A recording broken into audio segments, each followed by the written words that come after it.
Crime confession. తెలుసో తెలియకో క్షణికావేశంలోనో నేరం చేసి జైలుకి వెళ్ళిన వారు కొందరైతే, పరిస్థితుల ప్రభావంతో తుపాకీ పట్టుకొని అడవుల బాటను పట్టిన మరికొందరు. అడవుల్లోకి వెళ్ళిన తర్వాత తమ ఆశయాల కోసం అక్కడ ఎండనక వాననక అడవుల్లో ఉండి ఆశ సాధన కోసం కృషి చేసిన మరికొంతమంది తర్వాత జైలుకి వెళ్ళి జనజీవన స్రవంతులా కలుస్తున్న వారు. వాళ్ళు లోపలికి వెళ్ళి ఉన్నప్పుడు ఏ విధంగా ఉన్నారు, బయటికి వచ్చిన తర్వాత ఎలాంటి ప్రాబ్లమ్స్ ఫేస్ చేస్తున్నారు, అసలు లోపలికి వెళ్ళకుండా ఏం చేయాలి అనే విషయాల్ని పరిచయం చేసే ఈ కార్యక్రమంలో ఈ వారం మన గెస్ట్ టెక్లో పనిచేసిన ఒక మహిళ. ఆమె చిన్న సాధారణ కుటుంబంలో వచ్చి అక్కడ ఏ పరిస్థితులతో తుపాకీ పట్టుకుని అడవులోకి వెళ్ళిన ఆమె తర్వాత టెక్ డెన్ కీపర్గా ఉంది. ఆమె పేరు మాధవి జోషి అలియాస్ సంగీత. సంగీత పేరు చెప్పగానే దాదాపు మావోయిస్టులతో పాటు పోలీసులందరికీ కూడా ఒక హడల్. ఆమె బయటికి కనబడరు, కానీ ఆ డెన్ కీపింగ్గా ఉంటూ గ్రైనేడ్స్ కానీ మావోయిస్టుకు వెళ్తున్న వెపన్స్ అన్నిటి కూడా ఆమె చాలా ఆ డెన్కి సంబంధించిన కీపర్గా ఉన్న సంగీత ఈ వారం మన గెస్ట్. సంగీత గారిని అడిగి ఎలాంటి పరిస్థితుల్లో ఆమె తుపాకీ పట్టుకోవాల్సి వచ్చింది, అడవుల్లో ఉన్నప్పుడు ఎలాంటి ప్రాబ్లమ్స్ ఉన్నాయి, ఆమె ఆశయాలు సాధించారా లేదా, బయటకు వచ్చాక ఆమె ఎలాంటి కష్టాలు ఎదుర్కొంటున్నారనే విషయాన్ని ఆమెను అడిగి తెలుసుకుందాం. సంగీత గారు నమస్కారం. నమస్కారం. సంగీత గారు అలియాస్ మాధవి జోషి. మాధవి జోషి అంటే బ్రాహ్మిన్స్, కర్ణాటక. ఓకే, మీరు మంచి ఉన్నతమైన కుటుంబం, అగ్రవర్ణాల నుంచి వచ్చిన మీరు ఇలాగ తుపాకీ పట్టుకొని అడవిలో తిరగడం ఏంటి, డెన్ కీపర్గా ఉండడం ఏంటి, అసలు మీ బ్యాక్గ్రౌండ్ అంతా విచిత్రంగా కనిపిస్తుంది. అంటే మీరు ఉన్నప్పుడు అడవిలో ఉన్నప్పుడు ఎలాంటి ప్రాబ్లమ్స్ ఉండేవి, మీరు ఆశయ సాధన కోసం ఎలాంటి కృషి చేశారు, సెంటర్ కమిటీ మెంబర్తో మీరు ఏ విధంగా మూవ్ అయ్యారు, అక్కడ జరిగిన మీ ప్రేమ వివాహం ఎలా జరిగింది, తర్వాత జరిగిన పరిణామాలు ఏ విధంగా ఉన్నాయి, అన్ని విషయాలు ఒక్కడిగా చెప్పే ముందు ఒక్కసారి మీ ఫ్యామిలీ బ్యాక్గ్రౌండ్ చెప్పండి. ఓకే, నా పేరు మాధవి జోషి అండి. నేను మహబూబ్నగర్ జిల్లా కోయిలకొండ అనే గ్రామంలో పుట్టాను. పేద బ్రాహ్మణ మధ్యతరగతి కుటుంబం మాది. మేము 5 ఫ్యామిలీ మెంబర్స్ అండి. 3 అక్క చెల్లెళ్ళం, అన్న తమ్ముడు ఉన్నారు. నాన్న రెవెన్యూలో ఆర్ఐగా చేసి, నాన్న చనిపోయిన తర్వాత నాన్న ఉద్యోగం అన్నకు వచ్చింది. ఆ ఉద్యోగంతో అమ్మ పెన్షన్ తోటి మేమందరం చదువుకొని, చెప్పాలంటే చిన్నప్పటి నుంచి చాలా కష్టాలు ఎదుర్కొన్నాం. నాన్న ఉద్యోగం ఉన్నప్పటికీ చాలా పేదరికంగా ఉండేది. నాన్న ఏంటంటే కొంచెం హ్యాబిట్స్ ఉండేవి, దాంతో మమ్మల్ని సరిగ్గా చూసుకోలేదు. తన ఉద్యోగం కూడా సరిగ్గా చేయలేదు. దాంతో అమ్మ చాలా కష్టాలు పడి మా 5 పెంచింది. ఎట్లా పెంచిందో కూడా మాకు జ్ఞానం వచ్చే వరకు తెలియదు. అయితే ఆ కష్టాల్లోనే ఈ సమాజంలో ఉండే కొన్ని, అంటే నాకు చిన్నప్పుడు నేను 10th క్లాస్లో ఉన్నప్పుడు మా బావ ఉన్నారు, వాళ్ళ ఫ్యామిలీ కూడా ఈ రెవల్యూషనరీ దీంట్లో వాళ్ళే మాకు ఇన్స్పైర్ అని చెప్పాలి. అప్పటికి తను అరెస్ట్ అయ్యి పేపర్లో తన పేరు రావడము అవన్నీ చూసాము. రవిశర్మ అని మా మేనత్త కొడుకండి. అయితే వాళ్ళ ద్వారానే మేము కొంచెం ఇన్ఫ్లుయెన్స్ అయ్యాం. కాకపోతే ఇంకొకరు మా అన్న ఫ్రెండ్ ఉన్నారు, శ్రీనివాస్ అని. నేను మక్తల్లో ఉండి 7th to ఇంటర్ మక్తల్లో చదువుకున్నా. అక్కడ తను నాకు 10th క్లాస్లో పరిచయం మా అన్న ద్వారా. అయితే ఆ అబ్బాయి అచ్చంపేటలో గద్దర్పై కాల్పులు అవి జరిగాయి. అప్పుడు ఆ ఇన్సిడెంట్లో ఉన్నాడు ఆ అబ్బాయి. అయితే అది వెళ్ళొచ్చి నాకు సినిమాటిక్గా అసలు చెప్పడము అవన్నీ ఇట్లా ఉంటాయి ఉద్యమకారులు, అది అప్పుడు నాకు బీజం పడిందని చెప్పాలి వాస్తవంగా. అయితే తను మార్క్స్ ఎవరు, లెనిన్ ఎవరు, ఇలాగ క్యాపిటల్ గురించి అప్పుడే తెలుసుకున్నాను నేను. నాకంతా అప్పటికే అంత జ్ఞానం లేదు రాజకీయంగా. అయితే తను చెప్తున్న ఆ పాటలు పాడి వినిపించడము, మెయిన్గా పాటలు ఒకటి ఇన్స్పైర్ చేశాయండి. ఎందుకంటే సహజంగానే నేను కూడా కొంచెం పాడతాను. అయితే ఆ పాటలకి ఇన్స్పైర్ అయిపోయి, అంటే అందులో ఉండే సారాంశం అది నన్ను కట్టిపడేసింది. అంటే ఏదో ఉంది ఈ సమాజంలో, అంటే మేము ఒక్కరమే ఈ కష్టాలు పడుతున్నామని కాదు, ఎదుటి వాళ్ళవి కూడా ఉన్నాయి కష్టాలు. దీనికి ఏదో ఒక మార్గం ఈ మార్గం అనేది ఉంది అనేది అప్పుడు అర్థమైంది. అయితే అప్పుడు ఎక్కువ ఎర్ర సినిమాలు కూడా చూసేవాళ్ళం అండి. నారాయణమూర్తి సినిమాలు అవన్నీ, చీమల దండు, ఎర్ర సైన్యం, అలాంటి సినిమా, అర్ధరాత్రి స్వతంత్రం, ఆ పాటలు కానీ అవన్నీ చూసి బాగా చిన్నప్పుడే కొంత పడింది. అయితే దానికి మార్గం ఏర్పడిందంటే మాత్రం నేను ఇంటర్మీడియట్లో ఉన్నప్పుడు మా నాన్న చనిపోయారు. అయితే ముగ్గురం అమ్మాయిలం ఎదిగొస్తున్నాము, పెళ్ళిళ్ళు చేయలేక నాన్న అయ్యో ఆ పరిస్థితులలో ఇంకా ఆ బాధలో మేము ఏం చేయాలి, అమ్మ ఒక్కటి ఇంత పెద్ద ఫ్యామిలీని చూసుకోవాలి. కలెక్టర్ అప్పుడు బాగున్నారు, ఆయన ఉద్యోగం ఇచ్చారు అన్నకు. ఆ ఉద్యోగం ద్వారా మా కుటుంబ పోషణ జరిగింది. కష్టపడి ఏదో అందరూ డిగ్రీల వరకు అయితే చదువుకున్నారు. నేను కూడా ఇంటర్మీడియట్ ఉన్నప్పుడు నాన్న చనిపోయారు. తర్వాత డిగ్రీ చేస్తూ ఈ కట్నాల పెళ్ళిళ్ళు, మెయిన్గా నాకు కట్నం అంటే వ్యతిరేకత ఉండేది. అది సహజంగానే వచ్చింది, ఎవరు చెప్పిందని కాదు, ఫ్యామిలీ బ్యాక్గ్రౌండ్ కూడా అలాగే ఉంది. కాబట్టి ఈ సంబంధాలు చూస్తున్నారు, పెళ్లి చేయాలి. నేను పెద్దదాన్ని, నేను పెద్ద అమ్మాయిని, నాకు సంబంధాలు చూస్తున్నారు. అన్న ఉద్యోగం చేస్తున్నాడు. కట్నాలు ఇవ్వలేక అమ్మ ఇబ్బంది పడుతుంటే ఎక్కడ తెచ్చిస్తుంది ఇవన్నీ అని చెప్పి బయట సమాజంలో కూడా నేను అప్పుడప్పుడే నాకు ఏపీసీఎల్సీ పురుషోత్తము, జ్యోతి వీళ్ళు ఉన్నారు. మహబూబ్ నగర్లో నేను ఉండేదాన్ని. అక్కడ వీళ్ళు పరిచయం అయ్యారు నాకు. వాళ్ళ ద్వారా కొంచెం మూమెంట్లో తిరగడం, లీగల్ మూమెంట్లో తిరగడము అట్లా స్టార్ట్ చేసిన తర్వాత నాకు బయట ప్రపంచం అనేది అప్పుడు తెలుస్తూ వచ్చింది. అంటే నేను ఒక్కదాన్నే అమ్మాయిని మొత్తం ఫేస్ చేస్తున్నా అని కాదు, సమస్యలు చాలామంది అట్లా కట్నాలు ఇవ్వలేక కొందరు ఇచ్చి,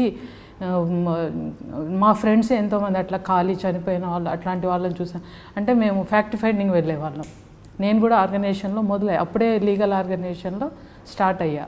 ఇంక ఇవన్నీ వద్దు, నేనేదో ఒక ఇట్లా పని చేస్తూ ఉండాలి, పెళ్ళి గురించి తర్వాత ఆలోచిద్దాం అనేది అప్పుడు వచ్చింది నాకు. చదువుతున్నా, అప్పుడు డిగ్రీలో ఉన్నా, నేను డిగ్రీ సెకండ్ ఇయర్లో ఉన్నా. అయితే వీళ్ళ ద్వారా నేను మెల్లమెల్లగా గ్రౌండ్ వర్క్లోకి వెళ్ళిపోయిన తర్వాత ఒకరి సమస్యలు చూస్తూ వెళ్ళా, అమ్మాయిలది. అట్లా నాలో మార్పు వస్తుంది. లేదు, నేను ఏదో చెయ్యాలి, ఈ సమాజంలో నన్ను నిలబెట్టుకోవాలి. అప్పటికి నేను చాలా వీక్గానే ఉన్నా, చెప్పాలంటే మెంటల్లీ ఫిజికల్లీ వీక్గానే ఉన్నా. అయినా కూడా వాళ్ళందరి సమస్యలు అవన్నీ చూసి నాకు నేనుగా గట్టిపరుచుకొని, అయితే నేను కుటుంబంలో నేను పెద్దదాన్ని కదా, నేను ఈ మార్గంలో వెళ్తే సమస్యలు ఏంటి ఇవన్నీ ఆలోచించుకొని మెల్లమెల్లగా లీగల్ ఆర్గనైజేషన్లో స్టార్ట్ అయింది నాది. నేను జిల్లా ట్రెజరర్గా పనిచేశాను. శ్రీ చైతన్య స్రవంతి అని లీగల్ ఆర్గనైజేషన్ మహిళలది, అందులో పనిచేశాను. అట్లా పనిచేస్తున్న క్రమంలోనే నాకు టెక్ రమణ గురించి తెలిసింది. అయితే మరి నేను అప్పుడు వయసు కూడా పెళ్ళి చేసుకోవాలి, ఇంట్లో కూడా ఫోర్స్ చేస్తున్నారు, నాకు వేరే పెళ్ళి చేయాలని చూస్తున్నారు, వేరే సంబంధం. అంటే నేను ట్రెడిషనల్ మ్యారేజ్కి కొంచెం దూరం అయిపోయాయి. అప్పుడు నాకు ఈ ట్రెడిషనల్ మ్యారేజ్ వద్దు, ఈ కట్నాలు వద్దు, నేనే ఫస్ట్ స్టెప్ వేస్తే మిగతా వాళ్ళది బాగుంటుంది కదా అని చెప్పి నేను ధైర్యం చేసి అప్పటికి ఇంకా కొంచెం స్ట్రాంగ్ అయిపోయా. మీటింగ్లలో వాటిల్లో బాగా తిరగడం. అయితే నాలో పెద్ద మార్పు తెచ్చింది ఏంటంటే, కేంద్ర కమిటీ సభ్యులు మహేష్, మురళి వీళ్ళు చనిపోయారు. అప్పుడు ఆ మీటింగ్ వాళ్ళ కోసమై మీటింగ్స్ పెట్టారు మహబూబ్నగర్లో, వాటిల్లో తిరిగా. అంటే నాలో ఇంకా అప్పటికి కొంత వెనకబాటుతనం ఉండింది. అంటే ఎందుకు ఇవన్నీ ఇట్లా చచ్చిపోవడం అవసరమా అని. కానీ వాళ్ళని చూసిన తర్వాత అనిపించింది, వాళ్ళకి ఏం తక్కువ, అంత పెద్దవాళ్ళు, అంత చదువుకున్నారు, అంత బ్యాక్గ్రౌండ్ నుంచి వచ్చిన వాళ్ళు ఎవరి కోసం పనిచేస్తున్నారు, వాళ్ళు ప్రజల కోసం పనిచేసి తమకంటూ ఏం ఉంచుకోకుండా, స్వార్థం లేకుండా అట్లా పనిచేస్తున్నారు అనేది ఒకటి పడింది నా మైండ్లో. ఏదన్నా చేస్తే అట్లాంటివి చేసి చచ్చిపోవాలి మనిషిగా బతికినందుకు అనేది అప్పుడు వచ్చింది నా మనసులో. అయితే అది ఫర్దర్గా ఏమి స్టెప్ తీసుకుంటుంది ఏంటి అది ఆలోచించలేదు. కానీ అప్పుడు మాత్రం నాకు అనిపించింది, లేదు ఈ మార్గంలో వెళ్ళాలి, నేను ఏదో చెయ్యాలి, సమాజానికి నా వంతు ఏదో చెయ్యాలి అనే ఉద్దేశంతో వెళ్ళడం జరిగింది. అయితే అప్పుడే టెక్ రమణ గురించి నాకు ప్రపోజల్, సిటీ సెక్రటరీ ఉన్నారు నోముల రమణారెడ్డి అని, ఆయన్నే నన్ను పార్టీలోకి తీసుకెళ్లారు ఫస్ట్. అయితే ఆయన చెప్పారు అన్నట్టు, అట్లా ఒక అతను ఉన్నారు, మరి నువ్వు పెళ్ళి కూడా చేసుకోవాలి అంటే నేనేమనుకున్నా అంటే ఇంట్లో నా కట్టుబాట్లు ఇవన్నిటి నుంచి నేను ఫ్రీ అయిపోవాలి, అంటే నేను పని చేయాలి అని అనుకుంటున్నా. కాకపోతే నాకు మా అన్న వైపు నుంచి రెవెన్యూలో పనిచేస్తున్నాడు అన్న, తన జాబ్కి ఎక్కడ ప్రాబ్లం వస్తుందో ఏంటో అని అన్న ఇబ్బందులు పడుతున్నాడు, అమ్మ వాళ్ళు ఇబ్బందులు పడుతున్నారు, ఇట్లా వద్దు ఎందుకు తిరుగుతున్నావు అది ఇది అని చెప్పడం అవన్నీ నేను అనుకున్నా. నేను అప్పటికి స్ట్రాంగ్ అయిపోయా కాబట్టి నేను ఊగిసలాట ఉండొద్దు, మ్యారేజ్ చేసుకొని వెళ్ళిపోతా, మొత్తమే వెళ్ళిపోతా, చావో రేవో ఇంకా అన్నట్టుగా వెళ్ళిపోతా అనేది డిసైడ్ చేసుకున్నా. అది 2001లో మాధవరెడ్డి ఇన్సిడెంట్ జరిగింది చూడండి. ఆ తర్వాతనే నేను అప్పటికి జాబ్ చేస్తున్నాను, నేను టైపిస్ట్గా జాబ్ చేస్తున్నా ఆఫీస్లో. అయితే ఆఫీస్లో మామూలుగా నేను జాబ్ మానేస్తున్నా అని చెప్పేసి వెళ్ళిపోయా. అయితే మా అమ్మకు కూడా చెప్పా, నేను ఇట్లా వెళ్ళిపోతున్నా, నేను మ్యారేజ్ చేసుకుని ఇంకా మొత్తం పార్టీలోకి అండర్ గ్రౌండ్ వెళ్ళిపోదాం అనుకుంటున్నా అని చెప్పా. అమ్మ ఉండి ఎందుకు బాధపడేది, ఎందుకు నువ్వే ఇట్లా పోతే నేనేం చేయాలి, చెల్లెళ్ళ పరిస్థితి అది అంటే, లేదమ్మా మన పరిస్థితులు బాగుపడాలంటే తప్పదు, నేను ఈ కట్నాల పెళ్ళిళ్ళు చూడలేను, చేసుకోలేను అని చెప్పా. మెయిన్గా నాకు అది ఎందుకంటే చాలా మ్యాచెస్ వచ్చాయి, అట్లా వచ్చి అవి ఇవి డిమాండ్ చేస్తూ ఉంటే ఇంకా అట్లా సాధారణ అమ్మాయిగా ఉన్నా, అప్పటికి నేను సాధారణ అమ్మాయిని. వ్యతిరేకంగా మీరు దాన్ని విసిగిపోయి మీరు ఒక స్టెప్ తీసుకున్నారు. కానీ మీరు మీ కుటుంబం అగ్రవర్ణాలు, మంచి ఫ్యామిలీ, మీరు చెప్పారు నాన్నగారు అంత వ్యవహారం, అన్నయ్య రెవెన్యూ పనిచేస్తున్నారు. మీరు స్టెప్ తీసుకున్నది మీకోసం కాదు, మీలాంటి ఆడపిల్లలు పడుతున్న బాధల నుంచి దాని విముక్తి కోసం మీరు స్టెప్ తీసుకున్నారు. కానీ అప్పుడున్న పరిస్థితి ప్రభావంతో మీ తర్వాత ఇంకో 2 చెల్లెలు ఉన్నారు, వాళ్ళకి పెళ్ళిళ్ళు అవ్వకపోవడం, ఇటువంటి అన్నీ కూడా సామాజిక రుగ్మతలు ఉన్న ప్రాంతంలో మీరు వాళ్ళ గురించి ఎందుకు ఆలోచించానండి, వాళ్ళ గురించి కూడా ఆలోచించా. కాకపోతే అప్పటికి మా చెల్లెళ్ళల్లో కూడా కొంత అది వచ్చేసింది, అంటే వచ్చింది, వాళ్ళు కూడా కొంత ఇన్ఫ్లుయెన్స్ అవుతూ ఉన్నారు. ఈ మీటింగ్లకు వాటికి రావడము, నేను తీసుకెళ్ళేదాన్ని అమ్మను కానీ వాళ్ళను మీటింగ్స్కి తీసుకెళ్ళేదాన్ని.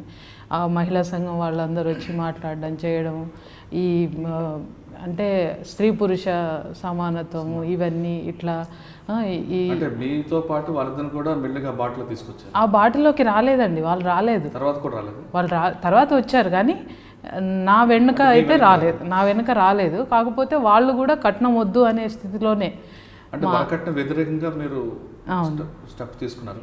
స్టెప్ తీసుకున్న తర్వాత ఎప్పుడు మీరు అడవుల్లోకి వెళ్ళింది అదే అండి 2002లో డైరెక్ట్గా ప్రపోజ్ వచ్చింది మ్యారేజ్. ఇంకా రమణ గురించి నాకు ఇండైరెక్ట్గా చెప్పారు, తన గురించి, తను ఇట్లా పార్టీలో ఇంతకాలం నుంచి పనిచేస్తున్నాడు. రమణ అలియాస్ అది కొండలరెడ్డి అండి, సోలిపేట కొండలరెడ్డి, టెక్ రమణ అని పార్టీలో పేరు. అయితే తనని నేను చేసుకుంటా అని చెప్పి వెళ్ళానండి. అంటే మీరు అప్పుడు ముఖపరిచయం ఉందా లేదా? ముఖపరిచయం లేదండి, డైరెక్ట్ అంటే పార్టీ దగ్గరికి వెళ్ళిపోయాను నేను, నల్లమల్ల అడవుల్లోకి వెళ్ళిపోయా 2002లో వెళ్ళా. ఆ నైటే నాకు పరిచయం చేశారండి రమణ. అంటే మీరు 2002లో మహబూబ్ నగర్ నుంచి నల్లమల్ల అడవుల్లోకి ఎవరి ద్వారా ఎలా వెళ్ళారు? అదే నోముల రమణారెడ్డి చనిపోయారండి, ఆయన తీసుకెళ్లారు. మా మేనత్త వాళ్ళ పిల్లలు కూడా ఉన్నారు, వాళ్ళు అప్పటికి పార్టీలో పనిచేస్తూ ఉన్నారు, వాళ్ళ ఇన్ఫ్లుయెన్స్ ద్వారానే వెళ్ళాము.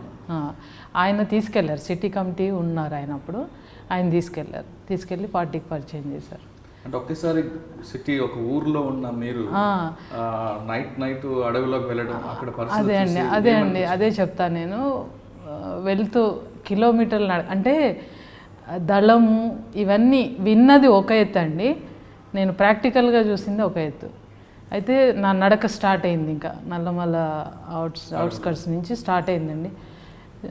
నడుస్తూ ఉన్నా, ఎన్ని కిలోమీటర్లు నడిచామో తెలియదు, దాదాపుగా 30-35 కిలోమీటర్లు అని చెప్పారు. మార్నింగ్ స్టార్ట్ అయింది మా నడక, నైట్ దాకా కింద పడుతూ లేస్తూ ఆ రాళ్లల్లో. అలవాట్లేంది, చాలా నాజుగ్గా పెరిగినాము, పేదవాళ్ళమే కానీ నాజుగ్గా పెరిగిన వాతావరణమే. ఏ కష్టం, నా వెయిట్ను కూడా నేను మోయలేని పరిస్థితుల్లో అట్లా అడవిలోకి నా ప్రయాణం స్టార్ట్ అయింది. అట్లా వెళ్తూ సూర్యమణి పటేల్ సుధాకర్ రెడ్డి అని ఆయన చనిపోయారు. ఆయనను చూసిన తర్వాత వెళ్ళి నైట్ ఆ రోజు ఆయనను పరిచయం చేశారు. అన్నలంటే ఇట్లా ఉంటారు యూనిఫామ్లో, వాళ్ళని అందరినీ చూసి ఒక రకమైన ఇన్స్పైరింగ్ అన్నట్టు చూసా. ఫస్ట్ టైం పటేల్ సుధాకర్ రెడ్డి గారు చూడగానే ఏమనిపించింది? ఇదండి అంటే వీళ్ళు అంతవరకు విన్న మీరు ఒకేసారి నక్సలైట్లను చూడడం, అదే ఆశ్చర్యపోయా ఫస్ట్. అంటే ఆయన టీవీ ఆయన చూసి మనిషిని చూసి, అంటే నేను అన్నలను కలిసా, నేను ఈ లోపలికి వచ్చా కలిసా అనే ఒక ఆనందం. ఆనందం. అంటే మ్యారేజ్ చేసుకోబోతున్నాను తెలుసు, కానీ ప్రాక్టికల్గా నేను చెప్పేది మామూలుగా ఊహించుకోవడం వేరు, దాంట్లోకి వెళ్ళిన తర్వాత అయితే ఆయన చూసిన తర్వాత ఆయన చాలా ఆదరంగా ఆ రోజు నైట్ అంతా పాపం నడవలేకపోయినట్టుంది అని చెప్పి రాత్రంతా నన్ను చూసుకుంటూ ఉన్నారు ఆయన. వాళ్ళతో చెప్తూ కొంచెం చూసుకోండి, ఆ అమ్మాయి కొత్తగా వచ్చింది, అట్లా కాళ్ళు ఇబ్బంది పడిపోతున్నా, నడిచి నడిచి నడిచి పడిపోయా, ఇంకా మోసుకొచ్చే పరిస్థితి అన్నట్టు. అట్లా నా కోసమని మధ్యలో ఆగుతూ ఆగుతూ ఆగుతూ తీసుకెళ్ళారు మొత్తం మీద. అది నా ఫస్ట్ ప్రయాణం. అక్కడ ఒక 2-3 డేస్ ఉన్నాండి. పెద్ద క్యాంప్ అది, ఒక 40-45 మెంబర్స్తో పెద్ద క్యాంపు. మేడే ఉండింది ఆ రోజు. మేడే మీటింగ్ కూడా పెట్టారు లోపల, అందరితో మీటింగ్ పెట్టారు. అయితే అప్పుడు తెలిసిందండి సిస్టమ్ లోపల ఎట్లా ఉంటుంది, ఒక సెంట్రీ అని. నాకు ఏది తెలియదు, డైరెక్ట్గా నేను పార్టీలోకి వెళ్ళిపోవడం. అంటే సినిమాల్లో చూసా, ఏదో అట్లా కొంత జ్ఞానమే ఉంది, కానీ ఇట్లా ఉంటుంది ఈ అడవిలో, ఈ కష్టాలు ఇవన్నీ. వాళ్ళు దళంలో ఉన్న వాళ్ళంది త్యాగం అంటే అదండి గొప్ప. నేను చెప్పొద్దు, కానీ నేను ఇప్పుడు బయటకు వచ్చా అది వేరు, కానీ వాళ్ళు నా బరువుని కూడా వాళ్ళు అసలు మోస్తుంటే నేను అంటే వీళ్ళు ఇంత కష్టాలు విన్నా, నేను జస్ట్ కథలలో వాటిల్లో విన్నా వాళ్ళ గురించి, కానీ ప్రత్యక్షంగా చూసా వాళ్ళ సహనానికి, వాళ్ళ త్యాగానికి. అట్లా ఒక మనిషి బరువుని కూడా మోసి అంత ప్రేమ, ఆ ప్రేమని నేను పొందా. బయట ఉన్న సమస్యలన్నీ మర్చిపోయా అండి. నేను ఈరోజు బతికున్నా, రేపు ఏం జరగవచ్చు, చచ్చిపోతానో ఏమో చెప్పలేను కదా, కానీ హ్యాపీగా వెళ్ళాను, హ్యాపీగా ఉన్నా. తనను కలిపారండి, పరిచయం చేశారు. తను రెక్రమ్న అని చెప్పారు. తనతో మాట్లాడా, ఒక 2-3 గంటలు మాట్లాడిన తర్వాత మా ఫ్యామిలీ బ్యాక్గ్రౌండ్, తన ఫ్యామిలీ బ్యాక్గ్రౌండ్ చెప్పాడు. తను ఒక్కడే మూమెంట్లోకి వచ్చాడు. వాళ్ళ ఇంట్లో వాళ్ళ అన్న వాళ్ళు కూడా బేసిక్గా ఫుడ్ పెట్టిన వాళ్ళే అండి పార్టీకి. మెదక్ జిల్లా చిట్టాపూర్ వాళ్ళది. అక్కడ తను కూడా వాళ్ళ ఇన్ఫ్లుయెన్స్ కుటుంబమే వాళ్ళది కూడా. అయితే నేను ఓకే చెప్పేసాను. పార్టీ వాళ్ళు తను ఒప్పుకుంటుందో లేదో అనే సంశయంలో ఉన్నారు. ఎందుకంటే ఆయన ఆజానుభావుడు, పర్సనాలిటీ. నేను చూస్తే అలా ఇట్లా ఉన్నా అండి. అప్పుడు అసలు మాది కుదురుతుంది అనుకోలేదండి, కానీ నేను స్ట్రాంగ్గా అనుకొని వచ్చా. అంటే నాకు క్యాస్ట్ అని కాదు, కలర్ అని కాదు, ఇంకోటి కాదు, ఆ వ్యక్తి ఎంత సిన్సియర్గా ఎట్లా పనిచేస్తున్నాడు, అది నేను చూశానండి. ఆయన బ్యాక్గ్రౌండ్ చూసి తను కూడా నేను ఒప్పుకుంటా అనుకోలేదు. తను చూసి నేను ఒప్పుకుంటా అనుకోలేదు, సర్ప్రైజ్ అయ్యాడు. నేను చెప్పా నాకు ఇష్టమే, నేను ఓకే మనం చేసేసుకుందాం పెళ్ళి అని.